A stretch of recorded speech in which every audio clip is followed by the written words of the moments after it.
Hi, and welcome to Spoonful of Strength. I'm Rachel, and I live with multiple sclerosis, type 1 diabetes, and a few other diagnoses that keep life interesting.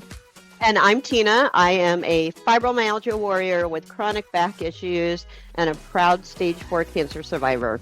We're sisters, and together we're here to support, inspire, and connect. So if you're new here, the spoon theory explains how we navigate life with limited energy or spoons. And we're thrilled to share that we've been ranked number 30 on FeedSpot's Top 100 Chronic Illness podcast list. So grab a spoon and let's dig into stories, tips, and a whole lot of strength. Welcome to another episode of Spoonful of Strength. We have a great episode today. In the first part, Tina and I are going to be talking about the question, what makes you feel seen in a world that often doesn't get it? And we'll talk a little bit about the invisible illness experience from our perspectives. In the second half of the episode, we have our guest Spoonie, Jessica Graham. Jessica is an author of the book Being Sick Enough, which details their life of chronic illness and trauma. Their book is honest, raw, and eye-opening. We have both gotten a chance to read it. The link to purchase the book is going to be in the description, and they have given us a code for our listeners.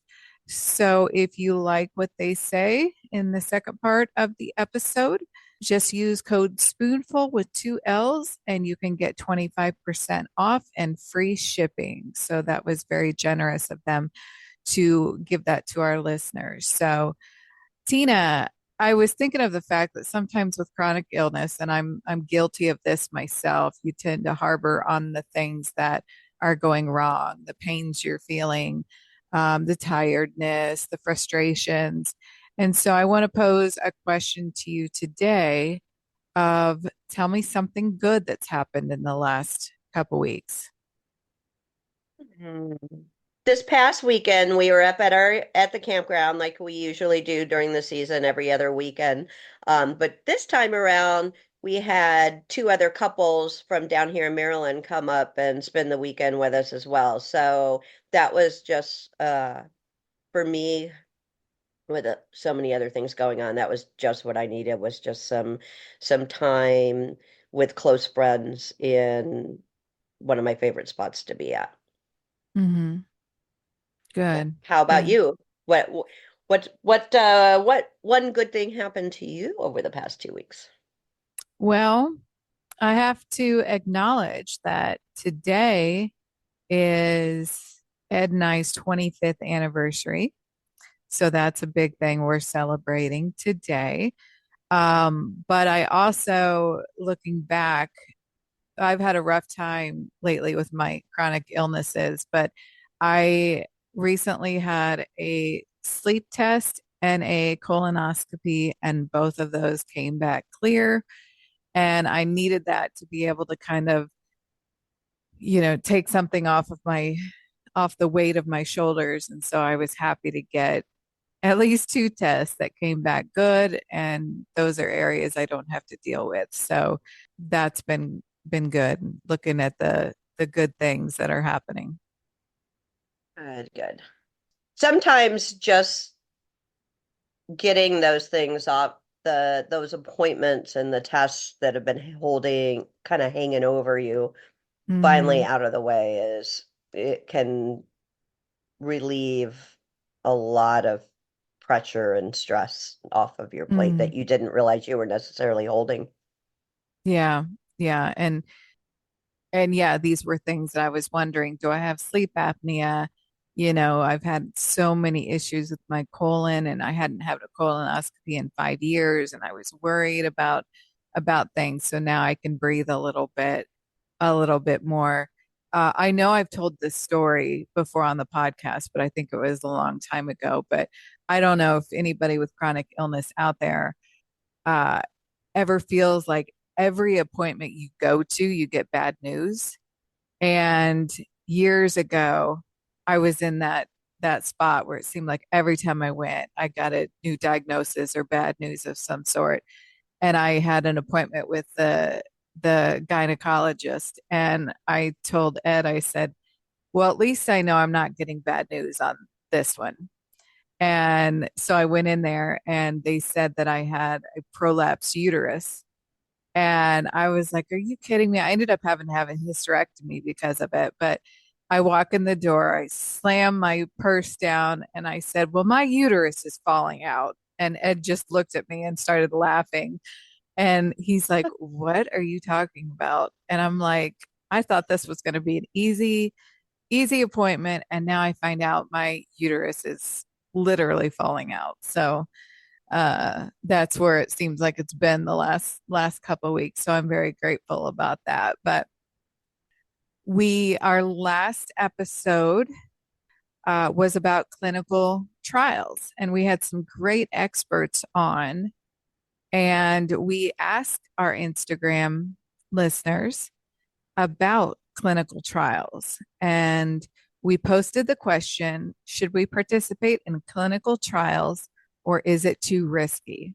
So, do you want to share some of our responses? We actually had a lot of responses, so we just had to pick a few. So the Potsy Panda said, I think I'd be too scared they would make my symptoms or pain worse, but I would love to do one. It's just hard when you've got so much going on. You feel like it's a huge risk with your health, especially if there's a risk it can become worse afterwards. But without trials, we wouldn't be able to get proper treatments and meds. So it's really a hard one. Yeah. Yep. That is just so spot on with, it is a big hard decision, but it's also important. Alexander W. Kemp said, I am involved with the study through Toronto General Hospital Good Hope Clinic, where they collect all of my medical records from the last 5 years and everything for the next 5 years. So maybe that will help.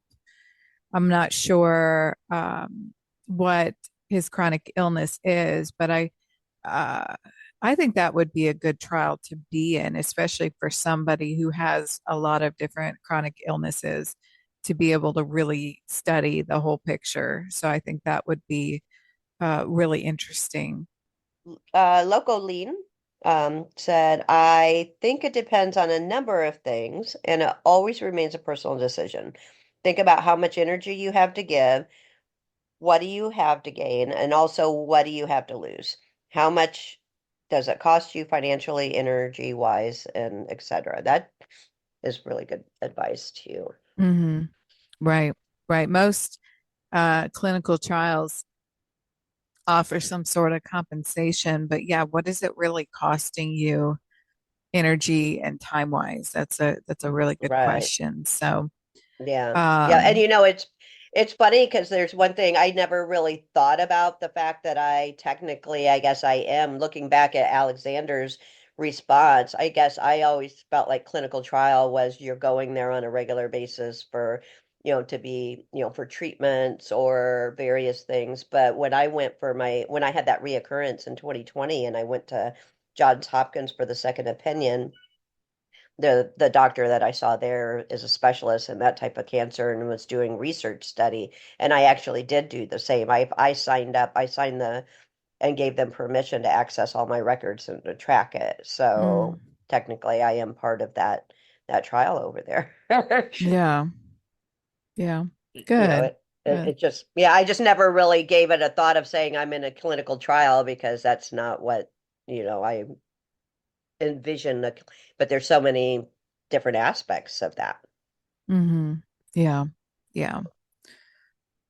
Well, let's talk about why we're here today and answer the question of what makes you feel seen in a world that often doesn't get it. Basically, the invisible illness experience. What are your initial thoughts? I struggle with feeling like sometimes me personally when I feel like I'm being unseen or people aren't understanding, and so I try to be more vocal about it Mm-hmm. in as a way of saying, "Hey, I'm feeling I feel like I need a little more support," or just feeling like you have people understanding, but at the same time there are people that'll be like, oh, she's just, she just wants all the attention just because she's deals with blah, blah, blah. Does that make sense? Hmm. Yeah. I think when you have a chronic illness that doesn't show any outwardly signs, whether that be you don't need a wheelchair or a cane or your walking isn't interrupted, but you still have all the pain and the fatigue and all of that. I think sometimes people just look at you and think, well, she looks healthy and she's in good spirits, and so everything must be okay. And it's not like they forget that you have a chronic illness, but it's not in your face as noticeable. And they may think you're handling it fine. They may think that it's not that bad because they can't see it. I think that's something that a lot of people struggle with is just how bad you feel and you're not getting any of that support because they don't see it physically. Right. Right. Yeah. Well, and I remember, one thing that you had touched on before and have mentioned to me in the past is early on in your MS diagnosis, where there were days that you needed to be able to take advantage of having a handicap placard, but Mm-hmm. you felt like, but Mm-hmm. you didn't need any ability aids. So Mm-hmm. you felt self-conscious Mm-hmm. using those. I Uh, still do, even though yeah. physically I'm using a walker to go out. If it's something that's going to take a lot of walking, I use my scooter, but I still feel self-conscious about, I'm assuming it's probably more so of my age, but when I first got the placard, I didn't use it for like 6 months because I was telling Yeah. myself, there's other people that need it more, or what if somebody, you know, sees me walking normally and questions it. I've seen a lot of videos online where people would actually stop somebody and say, "Why are you using that?" And although that's never happened to me, I think that would be devastating to have somebody come up and question my ability to What? whether I need that or not. Right. Right. Have you had anyone tell you, well, you don't look sick, so, you're faking it, you're not, or it's not as bad as you make it sound, or you're just being overly dramatic or things like that? Not directly, indirectly, absolutely. There's people that just from past experience don't get it. So, although I've never actually been told that, I have a lot of people in my life that don't get it and don't understand it and don't support. And some maybe don't even believe that I have a chronic illness or, five or whatever we're at right now. But um, so I'm glad that I haven't heard those directly because I can still hope that that's not what they're thinking. But I think if I heard something like that, it would be a blow. Like I think that would be really hard to get through. Yeah. Yeah. There's kind of a tie to the mental part of it because as you were talking and I've been talking, it's like, that sometimes the mental part of using that placard or wondering what people are thinking about your chronic illness, there's a big tie to how you're mentally kind of juggling that, but also self-worth. I had a really hard time using mobility aids probably a few years ago because I kept thinking, do I really need it? I can run in the grocery store and get just a few things, and I've had doctors and physical therapists say, you need to be using your cane like 24/7. And I wasn't using it in the house because it was quicker without it. And it was a hard adjustment to say, I need this. This is helping me. And not thinking less of myself. I feel that those with invisible illness, it's easy to, we already struggle with what we're going through. And then adding on that factor of feeling unseen or feeling unsupportive or unbelieved just really makes that journey so much more difficult. Hmm. Yeah. And I think feeling seen is a big part of this conversation.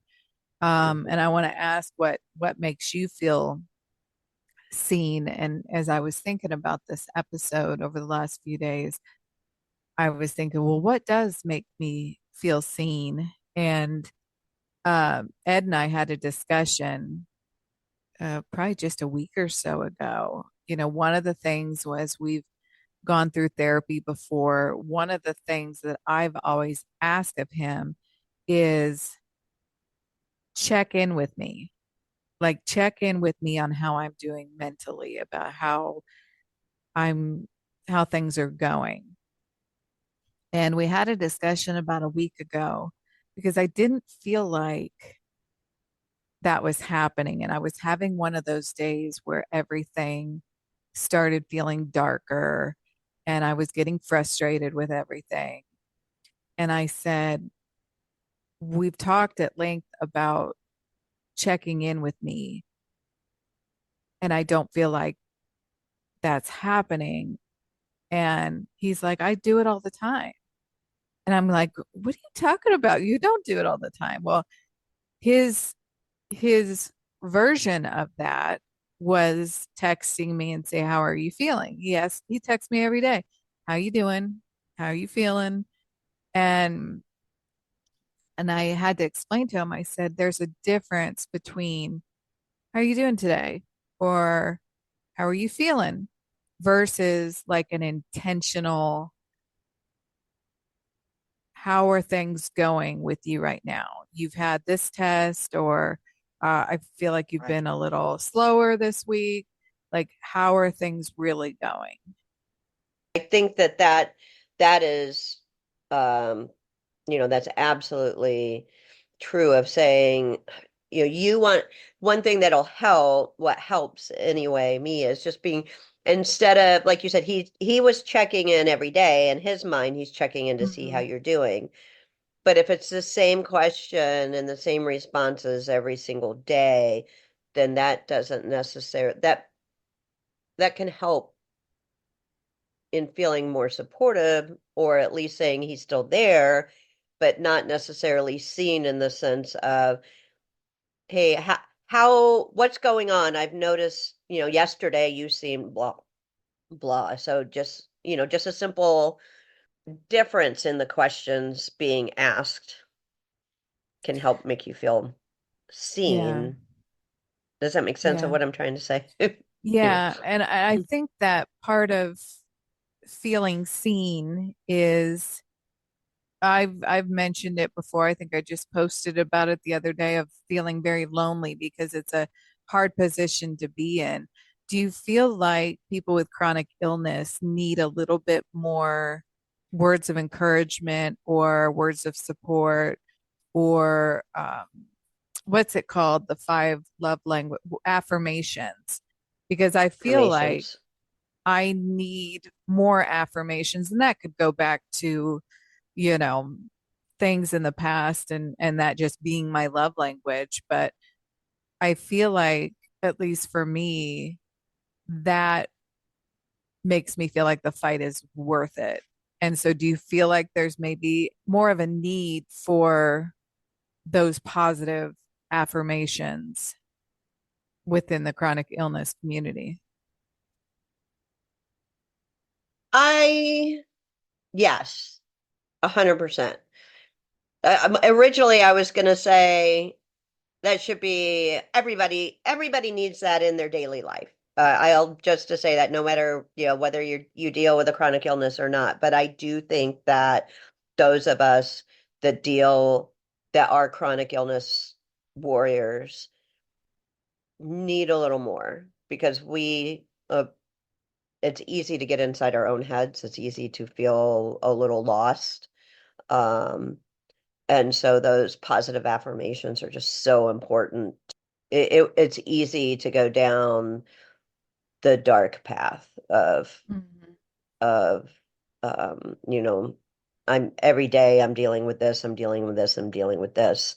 Having those positive affirmations help you realize that there's so much more than just your illness, that, Mhm. there is good also around you.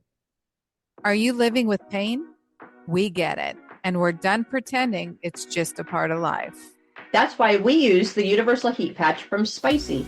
Natural, clean heat, no meds, no mess.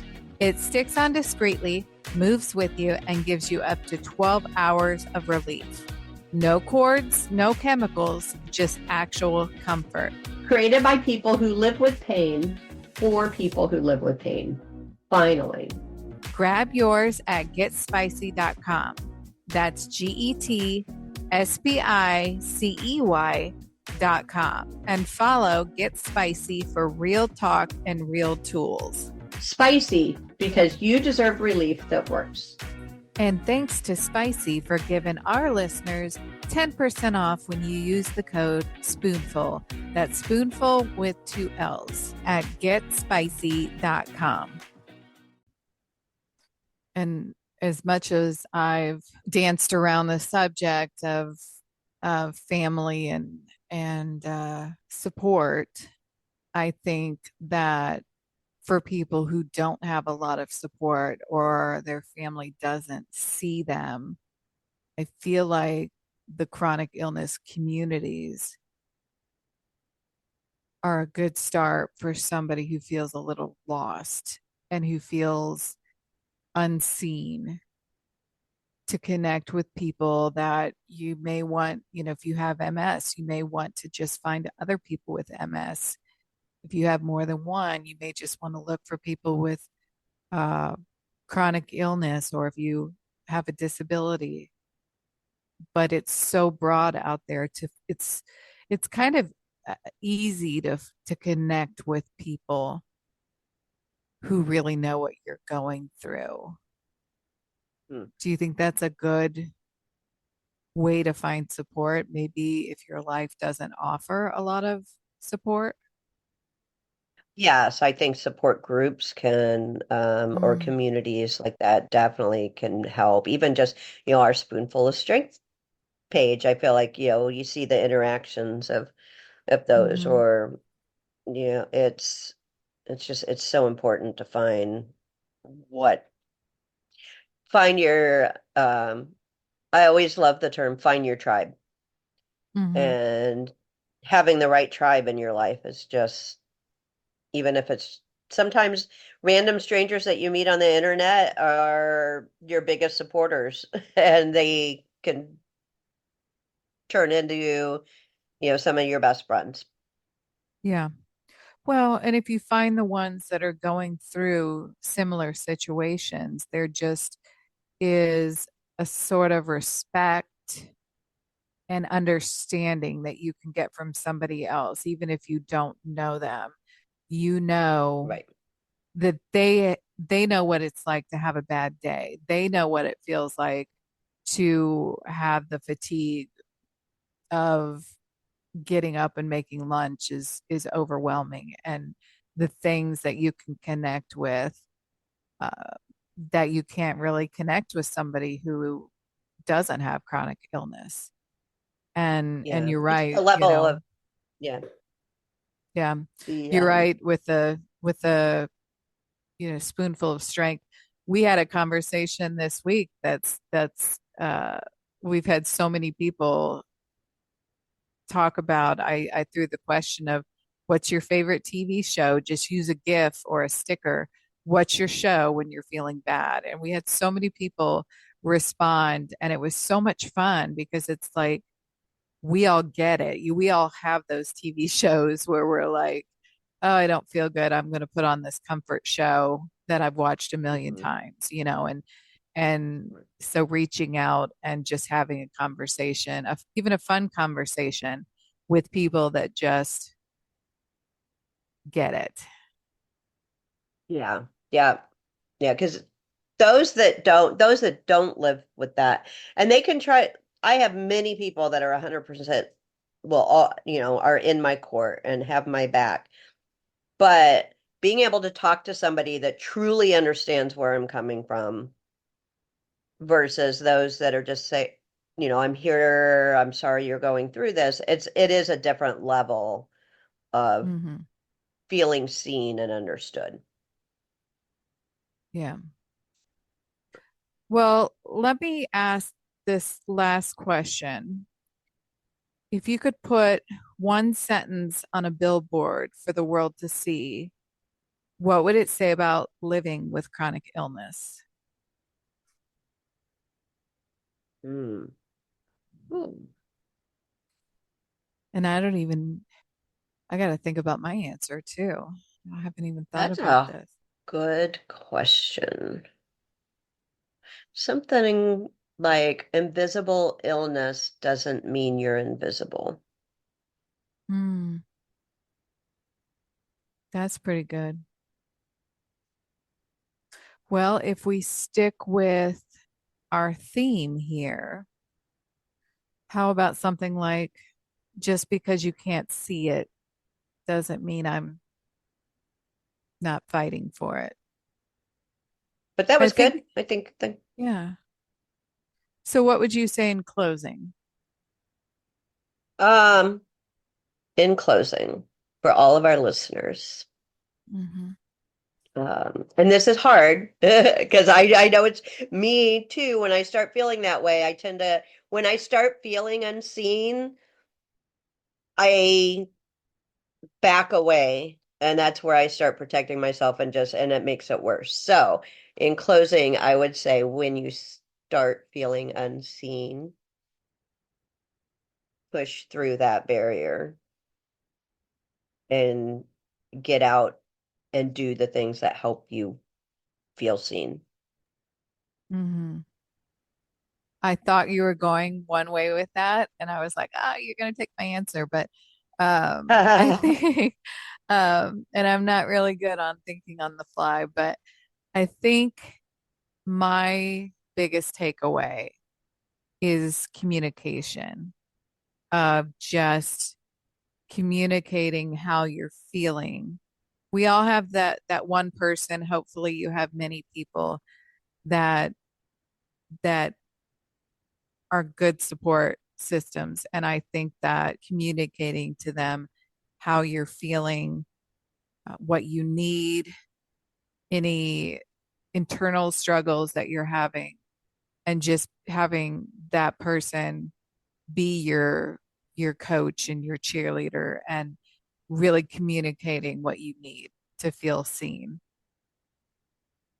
in this world that can be difficult with chronic illness. So, Well, that is our take on all things about what helps you feel seen in a world that may not understand it. Let's go ahead and bring in our Spoonie this week. Jessica Graham is a writer, actor, director, model, trauma resolution guide, and mindfulness teacher living with multiple chronic illnesses. They are the author of Being Sick Enough, a powerful essay collection about invisible illness, neurodivergence, trauma, and healing. Jessica brings deep personal insight and compassion to their work, helping others feel seen in a world that often doesn't understand chronic pain. Thank you so much for joining us on our podcast this week, Jessica. We're really happy to have you as our guest. So, share a little bit about who you are with our listeners. Well, thank you for having me. I'm so glad to be here. I tend to like to be like very current with who I am. And who I am today is I just moved cross country, and I'm in between multiple different locations that I'm living right now, and dealing with higher levels of stress than I have for a really long time because I've shaped my life to be very stress free in order to support my body, because of course all these illnesses respond to stress. And so at this very moment, I'm navigating a time of challenge and feeling grateful for the various practices and modalities that I have under my belt to keep my head above water. As far as in a broader sense, I've written a couple books. The first one was about sex and mindfulness and meditation. I'm also a creative person. I act and I direct and I model, and I really love that part of my life. And I also work with folks one-on-one, and that's a really incredibly rewarding aspect of my life, especially at a time like this, because when I get in a Zoom room with a client, there's no option but to be completely present, regardless of what's Yeah. going on. And that is, it's a real gift to me. And hopefully to the clients as well. From what I can tell, yes, it is. And so, yeah, that's kind of like the just snapshot of right now. Great, great. Sounds exciting to be in a bunch of different places. Can you tell us a little bit about your chronic illnesses? So, as many of us have more than one, you have quite a spectrum. So, can you talk about kind of your history with chronic illness and what you've been through? Sure. So I didn't really understand that I was chronically ill until I was really in my 30s. I didn't understand I had chronic pain until I was in my early 30s, even. I knew that I was in pain all the time, and I knew that there were a lot of illnesses and more hospital stays than my friends and things like that. But I, I couldn't quite wrap my mind, my heart around the idea that I was sick. And a big part of that had to do with the way in which I grew up, a bit feral, uh, a lot of self-sufficiency on my own very young, and needing to be okay in order to take care of myself. And also not wanting to be weak because I already was vulnerable enough because I didn't have adult caretakers who could consistently caretake. And so being in pain or being sick wasn't something that I even had on my radar. Like, that much protection was up. I did know that I wasn't happy though. I did know that I was suffering, and I did know that things hurt emotionally and physically. And when I was in my late 20s, I stopped drinking, and taking away alcohol, which had served as a really important medicine on a lot of different levels, really revealed how much pain and illness there actually was. And it was within a couple years of that that I started on my journey of being a person with chronic pain and chronic illness.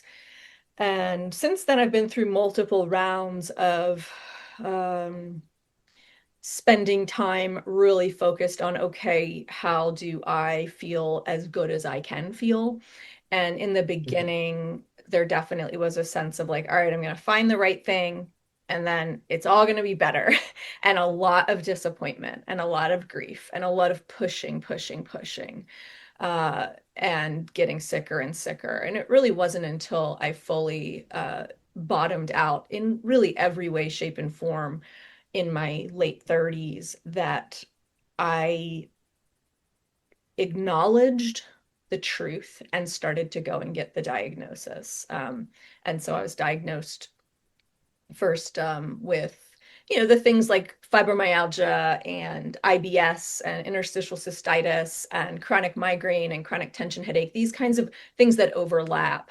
And later, a little later, came the diagnosis for the chronic Lyme and for the Hashimoto's.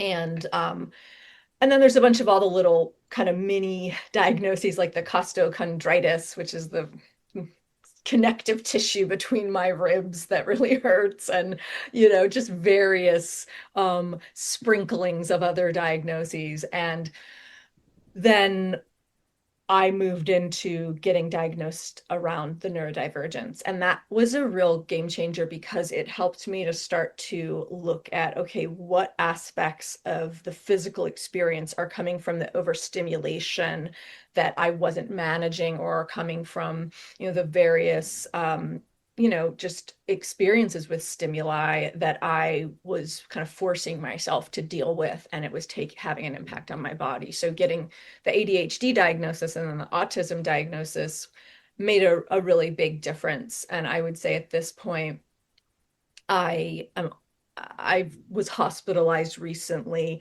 and had a long stretch from last July until really just the last month or so that have been pretty rough. And I'm kind of back into a space of like, okay, I'm taking a small pause, and then I'll go back in and see what else might be going on. For me, diagnosis is very helpful. It's not helpful for everyone. For some people, it's uh, having all of that information doesn't necessarily help. For me, it does, because it's something I can point at and say, that's what this is. And then I can start to address it in a whole spectrum of ways, from Eastern to Western to everything in between and around. Mm-hmm. So Yeah. yeah, so right now, the most recent thing is there's been something going on with my heart, which is what has landed me in some hospital stays. It tends to normalize, but it has normalized each time, and not a lot shows up when we do the imaging, but it becomes very alarming to the medical staff for the first day or two. And so I'm not really sure what that is, and that needs to be looked at and addressed. And so that'll probably be my next project. I'm the same way though. I like to know exactly what it is and and so that I know what I'm dealing with and I know what that pain is related to. So I'm with you on that. But Now you've been through a lot with these through your chronic illness journey. How do you feel your relationship with your body has changed since becoming chronically ill? Well, because I actually always have been, I many of the pains and the symptoms I experience today, I experienced at 6. And so it's always been the case. And I would say early in life, my relationship with my body was one that was quite detached. I definitely lived in my mind. I did have I could have a strong sort of spiritual connection, but again, that's sort of this way, right? uh, mhm. Up, out, Mhm. and I didn't want to be in my body, which is why I started using drugs and alcohol at a very young age, about 12. And before that, just whatever I could find, crushes on boys, girls, whoever, getting lost in books, films, things like this. So at that time, pretty detached, pretty disassociated in many ways, with like moments of awakening of the body, like, whoa, what's going on? And that would tend to be kind of unsettling, scary, um, painful, confusing. As I started on in earnest on a healing journey, because I was always trying, like I was like finding my own therapists at 14. I was reading, various self-help books at 16. Like I was always trying to figure out how to feel better. Uh, but when I really actually took away the addictive behaviors with alcohol and just was there with myself, that's when I started really engaging in a consistent way with a spiritual practice. It's when I started soon after started actually recognizing that I had complex post-traumatic stress conditions, and that these things were related to the health stuff. And so at that time, I got very into meditation at about age 28, very into meditation. And the meditation that I was introduced to had a lot to do with being embodied and experiencing your body, experiencing emotions in your body, experiencing all the different sensations in your body, how your mind informs what's happening in your body, how the environments you're in informs what's happening in your body. And so I very quickly developed a very different relationship there. And at first it was terrifying. And I had a couple like really intense anxiety attacks and didn't understand what was going on. I felt all this really intense pain in my chest. And I remember talking to my then meditation teacher and saying, like, what is going on? It hurts so bad. And he said, well, that sounds like grief. And I was like, oh, just tears because I knew it was true. And so I woke up to not just the physical pain, but also the emotional pain that I'd been carrying my entire life. And so at that point, I began the journey of making friends with my body. Not long after that was when I had a real sexual awakening that led to my book, Good Sex. And I'd always been very sexual, and that was actually one place where I could drop into my body. And I think it had a lot to do with why I liked sex so much from such an early age, because it was a way for me to actually connect with my body that felt good and connect with another person and have intimacy and closeness. So that continued a sort of deeper awakening of what it is to experience the sexuality and sensuality of the body.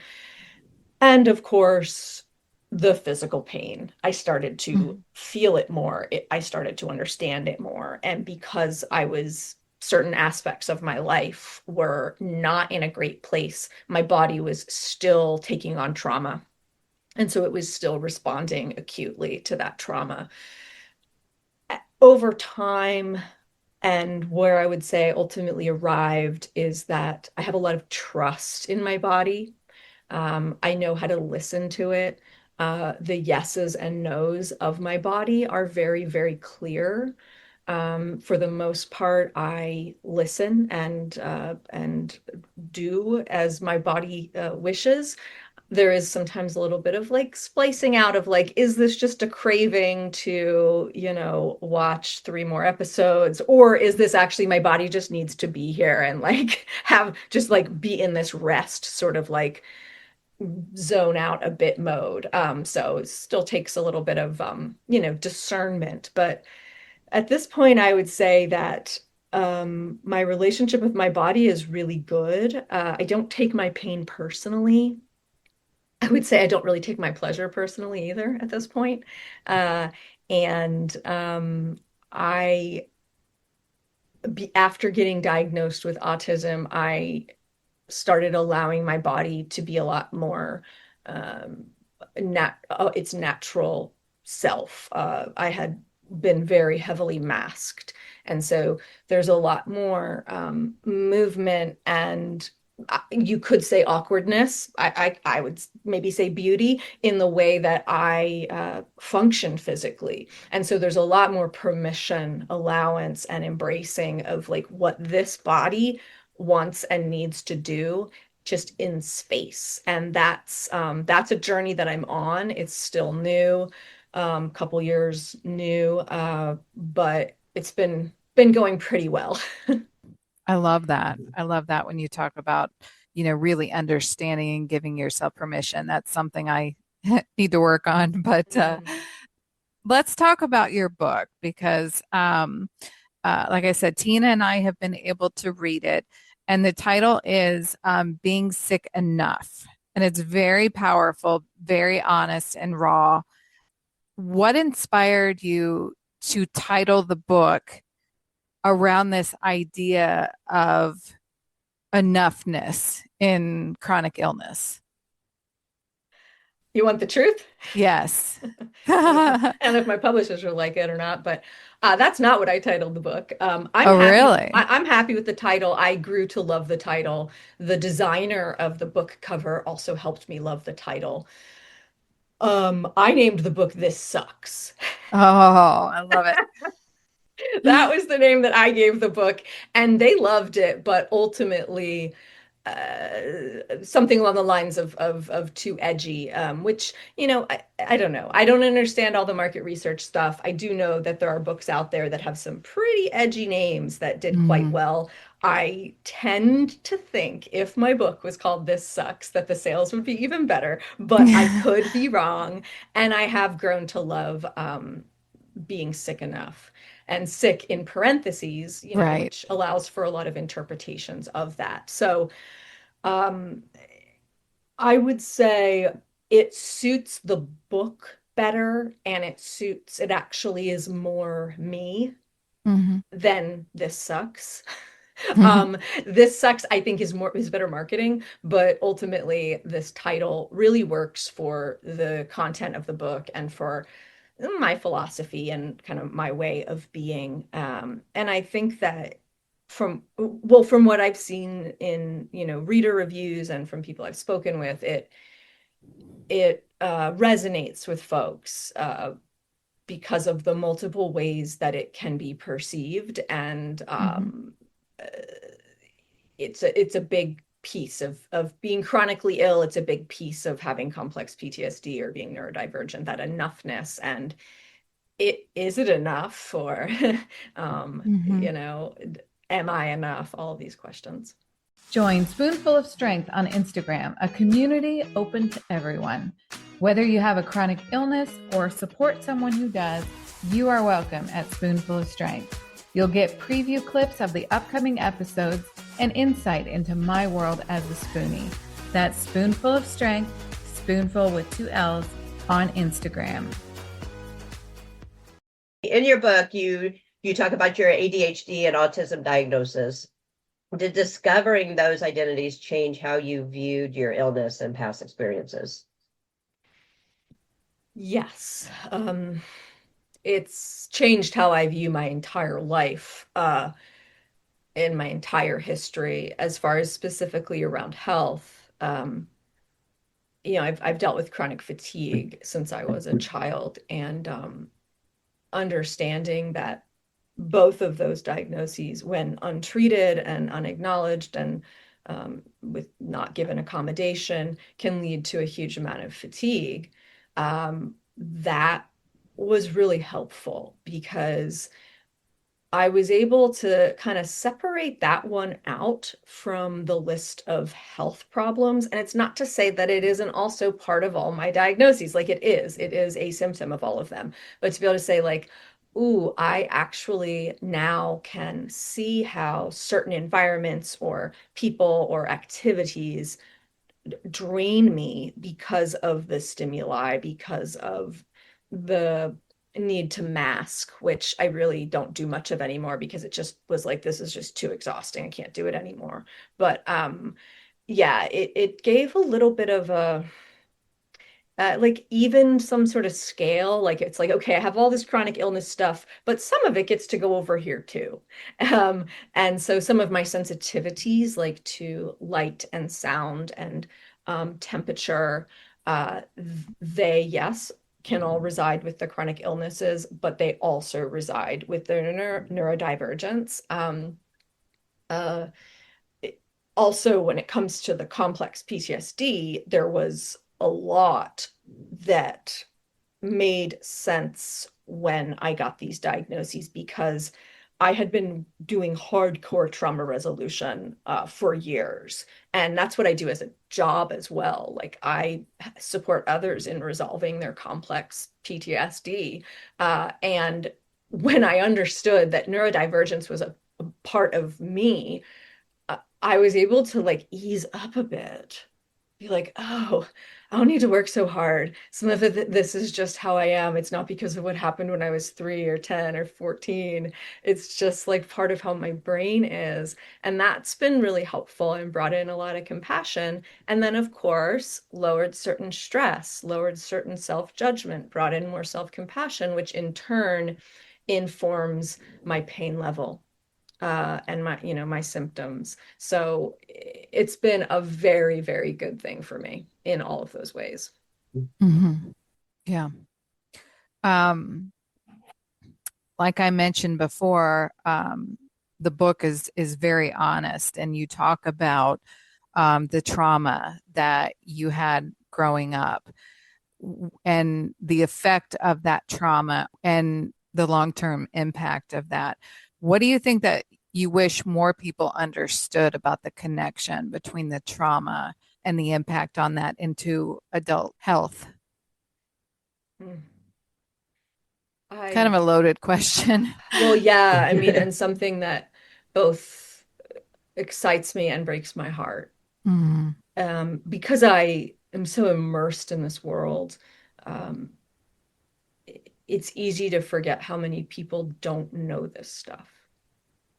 And because we don't talk about this stuff, because it really doesn't support the harmful systems we live in for people to understand this. It really, I feel like capitalism would fall apart if people really understood what trauma did to the body. And so mm, I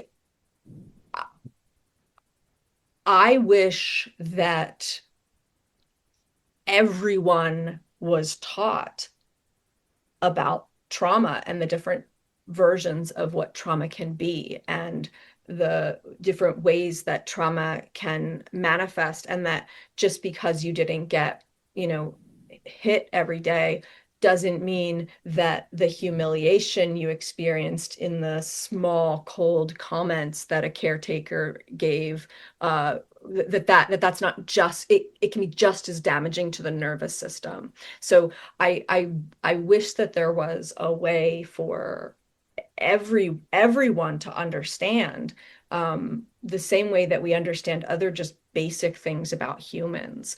I wish it was taught in schools. I wish that anyone that wanted to be a parent, like that was part of what they learned, and ideally, we got to a point where everybody already knew it by the time they got to be a parent.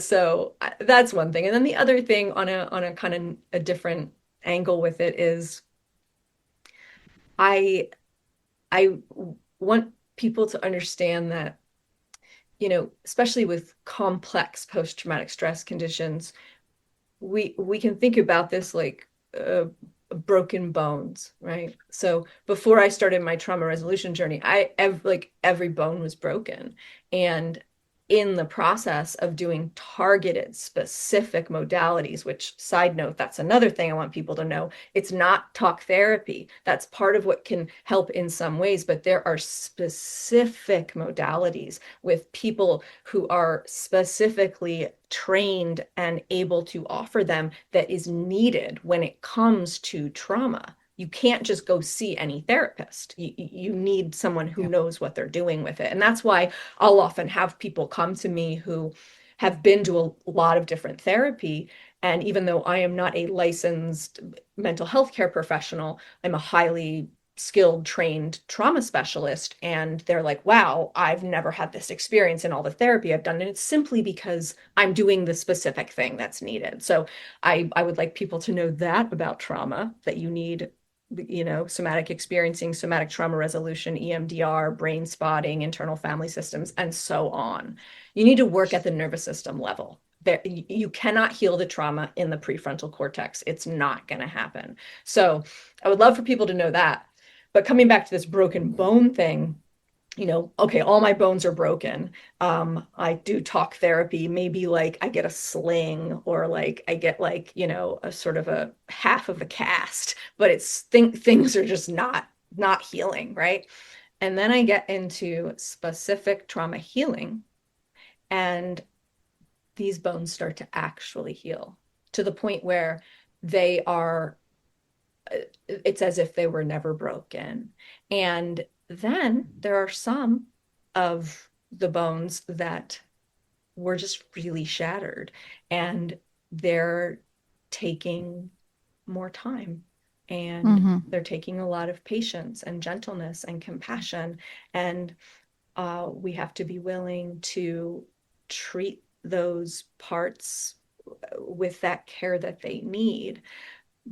But you are not broken. You are not damaged. There was damage done that can be resolved and healed to the point where it's as if it was never damaged in the first place. And it's a spiral. You may come back around to certain things, especially the things that are the deeper cuts, the more, the shattered tailbone or whatever. I don't know. Like they might need just more time and more work, and that's okay. That's your journey. That's my journey. It's Hmm. all right. Yeah.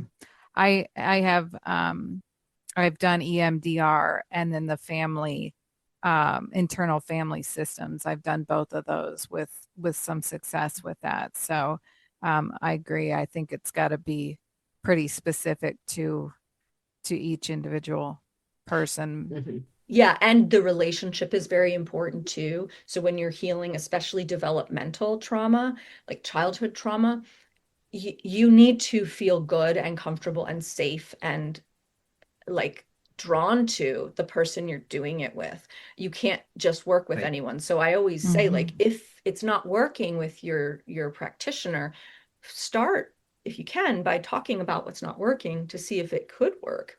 But Yeah. you can move on. It's, all therapists, all, trauma practitioners are not created equal, but also they're not all for everyone. Not everyone's going to want to work with me. I'm not going to be a match for everyone. The people that I'm a Hmm. match for, I'm going to be a match for.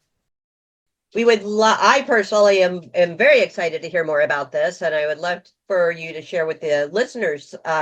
You do offer one-on-one work. Tell us a little bit about your what you offer and how they can reach out for more information on Sure, that. yeah. Yeah, you can find me at jessicagraham.com. Graham is Graham, like a graham cracker.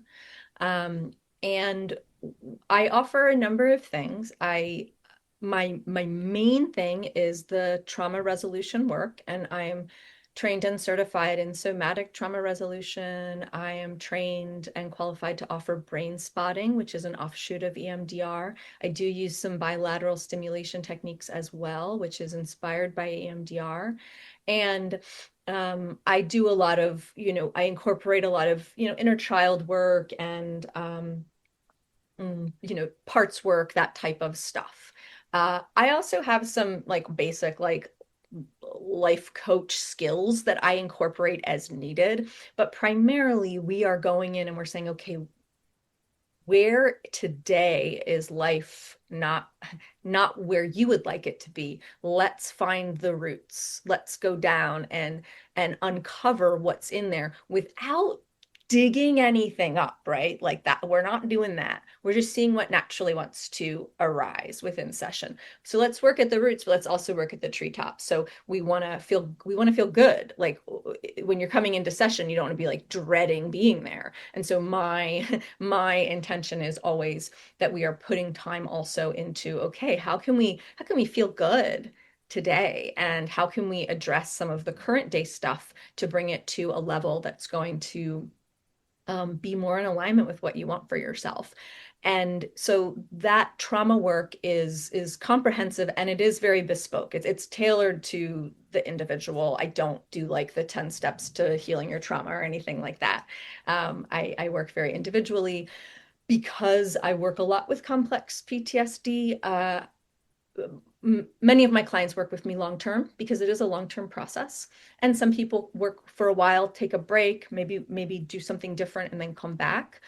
But then I also do other stuff. I'm a meditation teacher. I've been teaching meditation since 2009.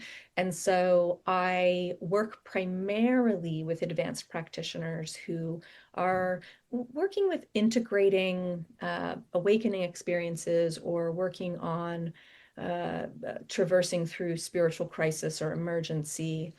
So that's something I also do. And then I do couples work, and I love working with couples. And it's something that I just really have a passion for, and that incorporates a little bit of everything I do, and it depends on on the couple. I am obviously neurodivergent friendly. I'm sex positive. I am very open about who I am on the internet, on my socials. So my opinions and views about sometimes very controversial topics are right there for you to see. And for me, it's important when I'm working with a practitioner that I know I can talk to them about the things, because most of what is traumatizing me at this point and most of what I'm navigating is the world and what's happening in the Mhm. world. And I need to be with a practitioner who is on the same page, to be honest. Yeah. And so that's part Mhm. of why I'm so open online. Another reason is just because I don't want to live in hiding. So you're able to go and kind of like get a sense of me, both in my books and on my socials, to see like, oh, is this someone that I would feel safe working with? Right. And Hmm. is this somebody who Mhm. actually could, I would feel really safe because they really agree with me on this and this. So, I try my main intention is safety. And when I've asked people for feedback on kind of what word comes to mind with me, that's what I hear a lot. I hear safety, but I also am confronting. So it's safe and confronting. It's deep and safe, and that's how I like to work. Hmm. Great. Mhm. Tina and I, at the beginning of every episode, we discuss a question. And on this episode, we spoke about what makes you feel seen in a world that often just doesn't get it. What are your thoughts on that? Well, for me personally, and I speak only for myself, my relationship with God is a big part of that. Hmm. Um, and I mean, look, I'm like a radical leftist. Okay. So like, don't get it twisted when I say that word. But my relationship with God and the various identities of God that I connect with are a huge part of how I feel seen and feel loved and feel held and supported. Nature is also a big part because we are nature. Like we are not separate from it we are not separate from it. We couldn't possibly be. And so being in nature, connecting with nature is another way that I feel really deeply seen. My service dog is a place where I feel very seen and very loved. And then when we start to get into human beings, I tend to navigate towards and orient towards, feel attracted to, have attracted to me other neurodivergent people, creative and neurodivergent people. And that really works for me because there's a lot that just doesn't need to be explained. Um, and other chronically ill folks, and a lot of those relationships I've formed online because many of us, can't get out of the house necessarily. And so, that's another place. And then it's really important for me to have professional support as well. And I'm lucky enough to have sisters who are like my best friends, which is part of why I made this move to the East Coast. And I can just be completely myself with them, and I feel completely seen and loved. We have our moments, but that's another place. But I think ultimately, am I seeing and loving myself? And am I willing to be in the discomfort of intimacy so that I can be seen and loved by others? And I've become more and more willing as the years have gone on. I didn't used to be, but I'm Mhm. a lot more willing to receive that today. Wonderful. Thank you so much for joining us. Tell our listeners where we can find to follow you on your social media, where they can find your book, because it's a great book. One I really enjoyed reading that book. So let our listeners know how you can find them. Thank you, Tina. Um, yes, so jessicagraham.com. It's basically a landing page right now, but it links you up to everything you need. You can apply for an intro session with me. You can link to my socials, my books, etc. The two social platforms that I'm most active on are Instagram and TikTok, and on both of those, my handle is Jessica Clark Graham, Clark without an E. And I have a Substack, which is it's called Refined Feral, but it's Jessica Graham. So it's whatever, substack.com/Jessica Graham. So you can find me on Substack as well. And uh, yeah, I think the books are sold wherever books are sold. You can get them at your library. You can get them at your local independent bookstore. You can get them used. You can, of course, get them at the obvious places as well. And if you do happen to get it at one of the place with the A, write a review because it helps Yeah. helps get the words gets the word out. So if you like it, write a review. But yeah, if you go to on the Penguin Random House site, they'll link you to all the different places, as well as on the North Atlantic Book site, they'll link you to all the places. And I think that's where I link to on my website as well. Hmm. We so appreciate you taking time out to talk to us about your journey and to talk about the book. It's so nice to be able to read a book and then get to talk to you and to I felt like I already kind of knew you just from the book, but um it's just been so interesting to talk to you. And I know that you're busy and just can't tell you enough that we just appreciate you coming on. Appreciate it. And we look forward to the next book that comes out, whenever that shall be. Thank you, Rachel. And thank you, Yeah. Tina, so much for having me. It's Yes. really lovely to talk with you. Oh, thank Oh, it was you. wonderful having you join us. As I said to Jess, it's so nice to be able to read someone's work and then be able to meet them and have that discussion. What were some of your thoughts? I did as well, and I do agree. Reading their book before actually meeting them and having them join us as guests was I felt like I already knew them.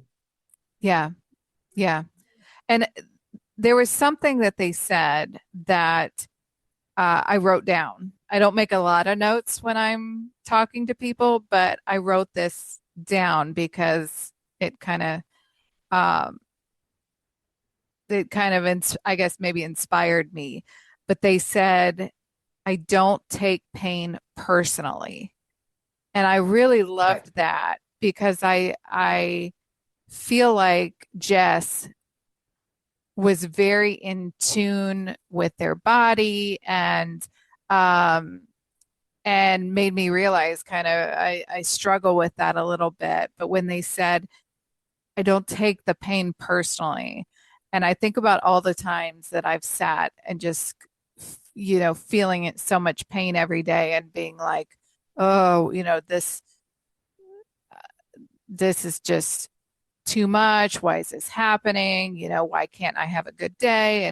And realizing that that's exactly what I was doing. And so um just them mentioning that made me feel like, you know what? I not only do I admire the way that they're able to connect with their body and kind of separate that, but being able to separate the pain from Jess as a person.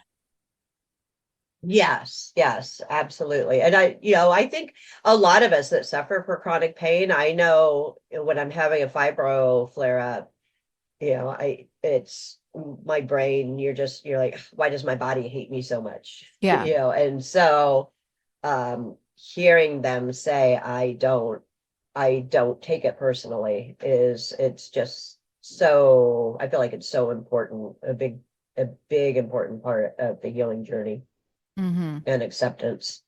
Yeah. And I love the one-on-one trauma resolution that they Yeah. do, because I have done, like I said, EMDR and internal family systems, and to target the specific things that um, have been carried on into my adult life and into some of the things, how I react to chronic illness, how I react to this or that. I do agree. So if anyone out there has not thought about that or isn't familiar with it, I definitely think that you should go and look at jessicagraham.com and look at what they have to offer, because it can be very helpful. Yes, absolutely, 100%. Great, great guest. Loved, Yes, loved yep. them. Loved Loved loved having them on there. Yeah, them. Yeah. absolutely. Thank you all so much for tuning in and meeting Jessica with us. They were wonderful enough to give a code for their book to our listeners. The code is Spoonful with 2 L's, and that is for 25% off the book and free shipping. So we will have the links to that in the description, and I highly recommend taking advantage of that code and grabbing their book. So until our next episode, take care and be sure you're saving some spoons. Thanks for tuning in to this episode of Spoonful of Strength. We hope that you found a little inspiration and maybe even a new perspective to carry with you. If you enjoyed today's episode, don't forget to hit that like button, follow us for more, and leave a comment. We'd love to hear your thoughts. And if you're feeling generous, please take a moment to rate and review the podcast. Your support helps us reach more Spoonies just like you. Until next time, remember to take care of yourself and keep finding strength in your story. Bye for now. And see you next time on Spoonful of Strength.